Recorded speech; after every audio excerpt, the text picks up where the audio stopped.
મુખ્યમંત્રી ભૂપેન્દ્ર પટેલની અધિકારીઓને ટકોર. ખેડામાં નડિયાદના કાર્યક્રમમાં તેમણે ટકોર કરી. સ્વચ્છતા અંગે મુખ્યમંત્રીએ ટકોર કરી હતી.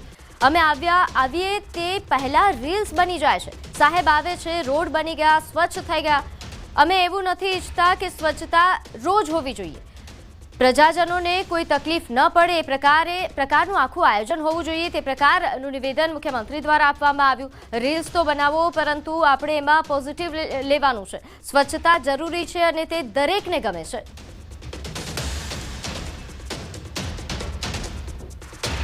એટલે અહીંયા આવતા પહેલાં રીલ બની ગયું હોય કે સાહેબ આવે છે એટલે રોડ બની જાય, સ્વચ્છતા થઈ જાય.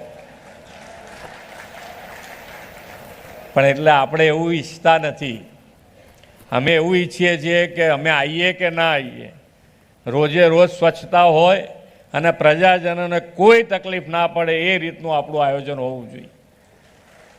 એટલે આમાં આપણો વાંક નથી, તો રીલ તો બનાવે, આપણે એમાં પોઝિટિવ લેવાનું કે આપણે એ રીતે સ્વચ્છતા હવે જરૂરી છે અને દરેકને ગમે છે. આપણે હજુ ક્યાંક ને ક્યાંક નાની મોટી ભૂલ કરી દઈએ, પણ સ્વચ્છતા હવે દરેકને ગમે છે અને એમાં આપણને સહકાર પણ મળવાનો છે તમને. એટલે તમે જેટલું ધ્યાન રાખશો એટલું સ્વચ્છતામાં લોકો તમારી સાથે ઊભા રહેશે. અમદાવાદ વાસીઓ માટે વધુ એક નવું નજરાણું. કાંકરિયા ખાતે બાલવાટિકાનું લોકાર્પણ. બાલવાટિકાનું નવીનીકરણ બાદ લોકાર્પણ. મુખ્યમંત્રી ભૂપેન્દ્ર પટેલના હસ્તે લોકાર્પણ કરાયું. મનપા દ્વારા 22 કરોડના ખર્ચે નવીનીકરણ બાદ પીપીપી ધોરણે ફરી બાલવાટિકા શરૂ થશે. ₹50માં બાલવાટિકા ફન કાર્નિવલમાં એન્ટ્રી મળશે. બાલવાટિકા ખાતે અલગ અલગ 21 જેટલી રાઇડ્સ છે. રાજ્યનું પ્રથમ ફ્લાઇંગ થિયેટર અને ગ્લાસ ટાવરનો પણ સમાવેશ થાય છે. શહેરીજનો તેનો પણ આનંદ માણી શકશે. આજથી અમદાવાદના શહેરીજનોને બાલવાટિકામાં પ્રવેશ મળશે.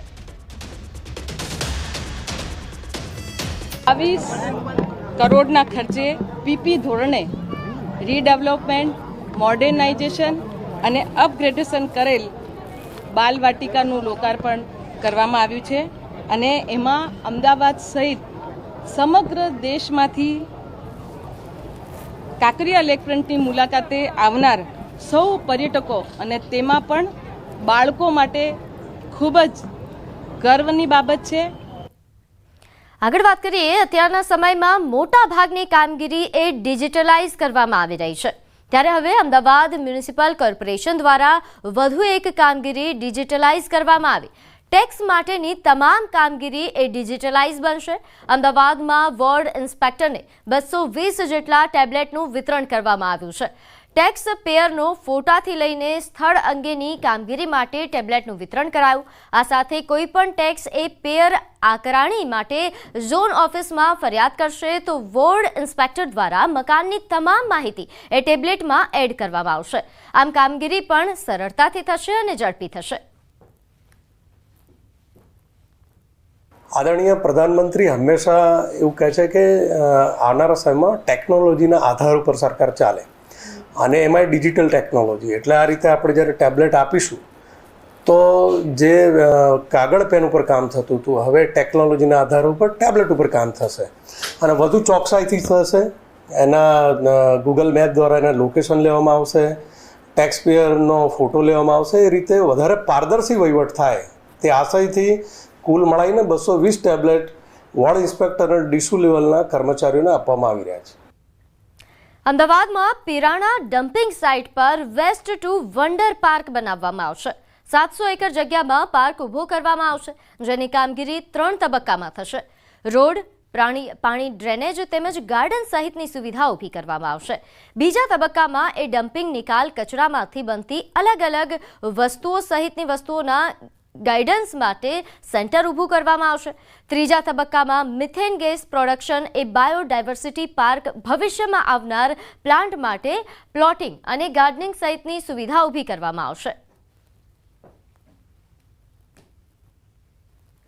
હાલમાં વિશ ટુ વન્ડર માસ્ટર પ્લાનમાં પ્રથમ ટોટલ અમે 3 તબક્કામાં કામગીરી કરવાના છે. પ્રથમ તબક્કામાં જે આખો 700 હેક્ટરનો જે વિસ્તાર છે એ અત્યારે હેફાઝાર્ડ મેનરમાં અત્યારે ડેવલપ થયો છે. તો એને આખો વ્યવસ્થિત ગ્રીડ પેટર્નમાં ડિઝાઇન કરીને સૌપ્રથમ ત્યાં રોડ, રસ્તા, પાણી એની વ્યવસ્થા ઊભી કરવામાં આવશે. એમાં સ્ટ્રીટ લાઇટ બી ઇન્ક્લુડ કરવામાં આવશે, લિનિયર ગાર્ડન બી ઇન્ક્લુડ કરવામાં આવશે અને ઓપન સ્પેસ ક્રિએટ કરીને ત્યાં મોટા પાયે ડેન્સ પ્લાન્ટેશન બી કરવામાં આવશે. બનાસકાંઠાના અંબાજી મંદિર ટ્રસ્ટને 400 કિલો ચાંદીનું દાન મળ્યું છે. માફ કરજો, 40 કિલો ચાંદીનું દાન મળ્યું છે. અંદાજે રૂપિયા 46 લાખની કિંમતની ચાંદીનું દાન મળ્યું છે. અમદાવાદના શ્રદ્ધાળુઓએ ગબ્બર ગોખના દરવાજા અને ભૈરવ મંદિરની જાળીના દ્વાર ચાંદીના બનાવીને ભેટ આપ્યા છે. સાથે મોટું છત્ર પણ ટ્રસ્ટને ભેટ ધર્યું છે. દાતાએ પોતાનું નામ અને ગામ બંને ગુપ્ત રાખીને 40 કિલો ચાંદીનું દાન કર્યું. ટ્રસ્ટના ટેમ્પલ ઇન્સ્પેક્ટર અને વહીવટદારે દાન સ્વીકાર્યું.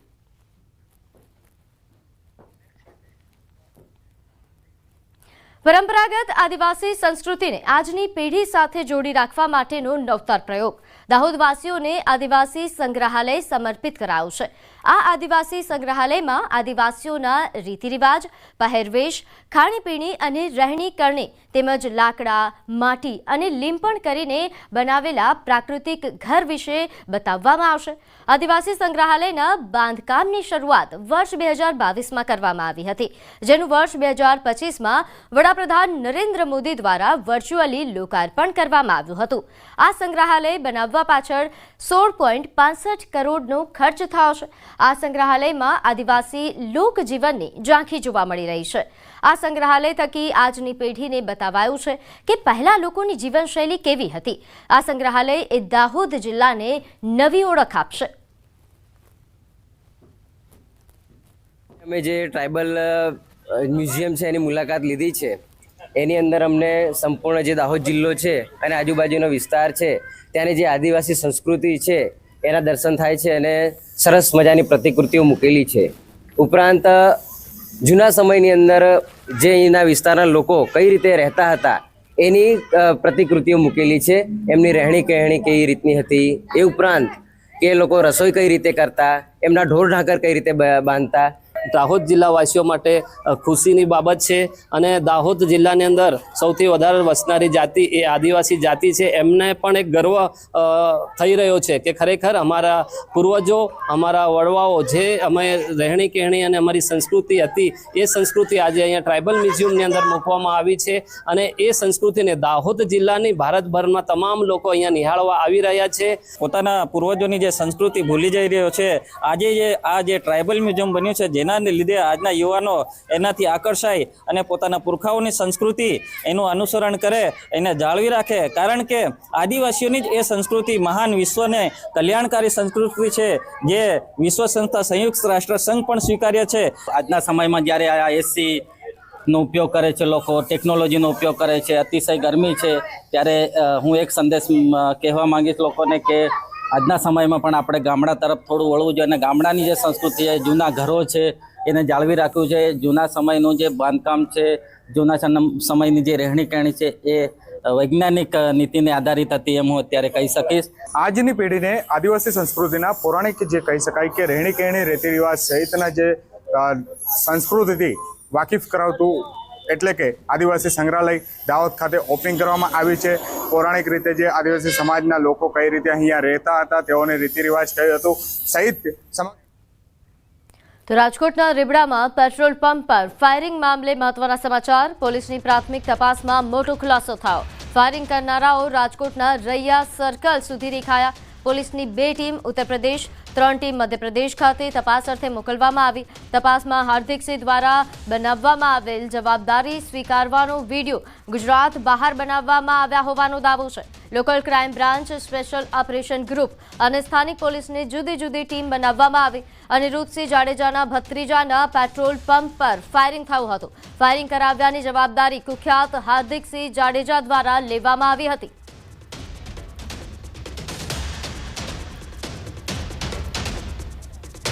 જેને લઈને વધુ વિગત સાથે આપણી સાથે સંવાદદાતા અંકિત જોડાઈ ગયા છે. અંકિત, આ મામલે શું વધુ અપડેટ? ચોક્કસ ખાસ કરીને વાત કરવામાં આવે તો રાજકોટ ગોંડલ હાઈવે ઉપર આવેલા રીબડા ગામ ખાતે 2 દિવસ પૂર્વે પેટ્રોલ પંપ ઉપર રાત્રિના 1 વાગ્યાના અરસામાં એક રાઉન્ડ છે તે ફાયરિંગ થયું હોવાનો બનાવ છે તે સામે આવ્યો હતો. સમગ્ર મામલે 2 અજાણ્યા શખ્સો વિરુદ્ધ BNSની કલમ 109 સહિતની કલમો અંતર્ગત ગોંડલ તાલુકા પોલીસ સ્ટેશન ખાતે જે ફિલરમેન છે કે જે પેટ્રોલ પંપ ખાતે કામકાજ કરતો હતો તેના દ્વારા ફરિયાદ છે તે નોંધાવવામાં આવી હતી. ત્યારબાદ જે સ્થાનિક પોલીસ છે તેમજ લોકલ ક્રાઇમ બ્રાન્ચ છે, સ્પેશિયલ ઓપરેશન ગ્રુપ છે, તેમના દ્વારા જે બંને જે બુકાનીધારી શખ્સો છે તેમને ટ્રેસ કરવાની કામગીરી કરવામાં આવી રહી હતી. ત્યારે તેઓ રીબડાથી રાજકોટના રૈયા સર્કલ સુધી આવ્યા હોવાનું છે તે સીસીટીવીમાં સ્પષ્ટ થયું છે. જોકે રૈયા સર્કલ બાદ તેઓ ક્યાં નાસી ગયા છે તે બાબતે હાલ અત્યારે પોલીસ દ્વારા શોધખોળ હાથ ધરવામાં આવી છે. બીજી તરફ જે પ્રમાણે પોલીસ સૂત્રો તરફથી માહિતી મળી છે તે મુજબ 2 ટીમ ઉત્તર પ્રદેશ મોકલવામાં આવી છે, જ્યારે કે 3 જેટલી ટીમ છે તેને મધ્યપ્રદેશ ખાતે મોકલવામાં આવી છે. પોલીસની પ્રાથમિક તપાસમાં હાર્દિકસિંહ જાડેજા દ્વારા જે ફાયરિંગ કરવા બાબતની જે જવાબદારી પોતે સ્વીકારી છે અને પોતાનો જે વિડીયો છે તે પોતાના ઇન્સ્ટાગ્રામ આઈડી ઉપર જે શેર કરવામાં આવ્યો છે તે રાજ્યની બહાર બનાવવામાં આવ્યો હોય અને રાજ્ય બહારથી જ અપલોડ કરવામાં આવ્યો હોવાની પોલીસ દ્વારા. બિલકુલ, આભાર માહિતી આપવા બદલ.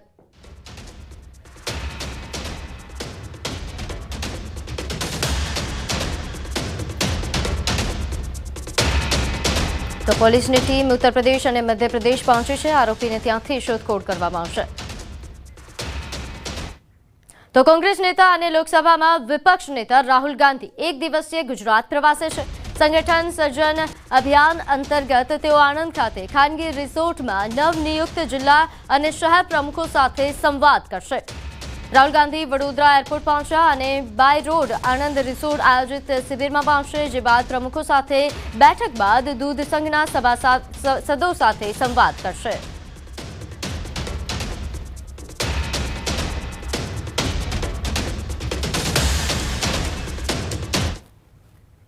તો આજે કારગિલ વિજય દિવસની પીએમ મોદીએ દેશવાસીઓને શુભેચ્છાઓ પાઠવી. પીએમ મોદીએ ટ્વીટ કરતા લખ્યું કે આ અવસર આપણને ભારત માતાના તે બહાદુર સપૂતોની અજોડ હિંમત અને બહાદુરીની યાદ અપાવે છે, જેમણે દેશના સ્વાભિમાનની રક્ષા માટે પોતાનું જીવન સમર્પિત કર્યું. પોતાની માતૃભૂમિ માટે મરવાનો અને તેમનો જુસ્સો એ દરેક પેઢીને પ્રેરણા આપતો રહેશે. તો આજે કારગિલ વિજય દિવસની ઉજવણી થઈ રહી છે. નોંધે છે કે આજે વહેલી સવારે તમામ એ બહાદુર સૈનિકોને શ્રદ્ધાંજલિ પણ અર્પણ કરવામાં આવી અને ત્યારે પીએમ મોદીએ પણ દેશવાસીઓને શુભેચ્છાઓ પાઠવી છે. પીએમ મોદીએ ટ્વીટ કરીને લખ્યું કે આ અવસર એ આપણને ભારત માતાના તે બહાદુર સપૂતોની અજોડ અને હિંમત બહાદુરીની યાદ અપાવે છે.